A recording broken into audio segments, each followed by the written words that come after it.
আমি জানি তুমি সুন্দর, তবে আমি তোমার সৌন্দর্যের প্রেমে পড়িনি। মনে রেখো, এ শহরে আছে তোমার থেকেও হাজারো সুন্দরী রমণী।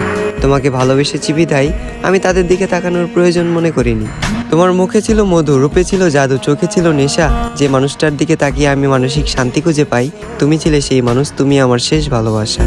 আমি তোমাকে চিনতে ভুল করব না হাজার মানুষের ভিড়ে। আফসোস, তুমি আমার ভালোবাসা বুঝতে ব্যর্থ, আর আমিও বুঝাতে পারিনি তোমায় এই বুক চিরে। আজ আমার একাকিত্বের সাথে বন্ধুত্ব, ঘুমের সাথে আরি, তোমার কথা ভেবে জেগে রাত পার করি।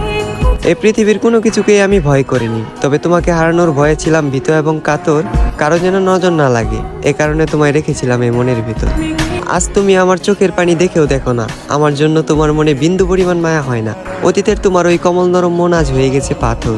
তবে আমি বলে দিচ্ছি, তুমি মিলিয়ে নিও, তোমার ওই পাথরের মনেও একদিন জ্বলবে আগুন। আমি যতটা না কষ্ট পাচ্ছি, তার চেয়েও তুমি একদিন কষ্ট পাবে দ্বিগুণ। যেদিন মসজিদের মাইকে আমার নামে উচ্চারিত হবে ইন্না লিল্লাহি ওয়া ইন্না ইলাইহি রাজিউন।